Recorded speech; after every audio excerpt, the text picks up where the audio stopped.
পরিকল্পনা কাজের অর্ধেক, অথচ ইন্টেরিয়র ডিজাইন কাজ করতে গিয়ে এই পরিকল্পনাটাই আমাদের নেওয়া হয় না, যার ফলে কি হচ্ছে? ভুল সিদ্ধান্ত, অপ্রত্যাশিত রেজাল্ট এবং সময় নষ্ট। আপনি কি জানেন বাংলাদেশের প্রায় 80% মানুষ ইন্টেরিয়র ডিজাইন কাজ করার আগে কোনো প্রকার পূর্ব প্রস্তুতি নেয় না। অথচ দেখেন, আমরা যখন একটা জমি কিনি কিংবা ওই জমিতে যখন আমরা একটা বাড়ি করি, তখন কিন্তু আমরা ঠিকই প্রস্তুতি নিই। আমরা কয়েকজনের সাথে আলোচনা করি, আমরা এটার জন্য ওয়েট করি, ইভেন টাকাটাও আমরা ঘোচাই বা লোন নিই।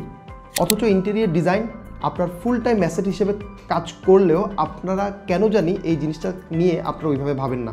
তাই অবশ্যই ইন্টেরিয়র ডিজাইন কাজ করার আগে আপনাকে একটা পূর্ব প্রস্তুতি নিতে হবে, না হলে আপনি নানান ধরনের সমস্যায় পড়বেন, নানান ঝক্কি ঝামেলায় পড়বেন। আমরা যখন প্রায় সাইট ভিজিটে যাই তখন আমরা দেখি ওই প্রজেক্টের নানা ধরনের সমস্যা, অথচ এই সমস্যাটা যদি আপনি আন্ডার কনস্ট্রাকশনের সময়ে সেরে ফেলতে পারতেন তাহলে খুব ইজি হতো। কিন্তু যখন ওই প্রজেক্টের ইন্টেরিয়র ডিজাইন কাজের স্টেপ আসে, যখন সমস্যাটা পড়ে, তখন আমাদেরকে বিরাট ঝামেলায় পড়তে হয় এবং একই কাজ বারবার করে রিপেয়ার করে করতে হয় এবং অনেক সময় কিন্তু ডিজাইনও পরিবর্তন আনতে হয় শুধুমাত্র আন্ডার কনস্ট্রাকশনের স্ট্রাকচারের ফলে।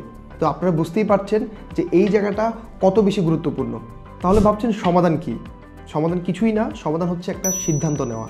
তা আপনাদের সুবিধার্থে আমার এই প্রফেশনাল এক্সপিরিয়েন্স থেকে আমি এই ইন্টেরিয়র ডিজাইনের পূর্ব প্রস্তুতি নিয়ে পুরো একটি গাইডলাইন তথা একটা বই লিখেছি, যে বইতে আপনি পাবেন কখন ইন্টেরিয়র ডিজাইনের কাজের প্রস্তুতি নেবেন, কি প্রক্রিয়ায় ইন্টেরিয়র ডিজাইনের কাজগুলো সম্পূর্ণ হবে, আপনারা ম্যাটেরিয়ালসটা কিভাবে চিনবেন, কোন ফার্মকে হায়ার করার ক্ষেত্রে কি ব্যাপারগুলো দেখবেন এবং টোটাল গাইডলাইন নিয়ে এই বইটি রেডি করা।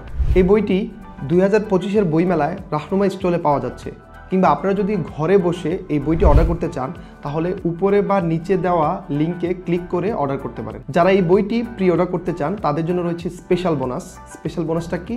সেটা হচ্ছে ওয়েবিনার, যেখানে আমি আপনাদের সাথে জমি যুক্ত হব এবং আপনাদেরকে একটা পূর্ণাঙ্গ গাইডলাইন দিব এবং আপনাদের যে সমস্যা, যে প্রশ্নোত্তর, সেই প্রশ্নোত্তর সমাধান করব। ধন্যবাদ।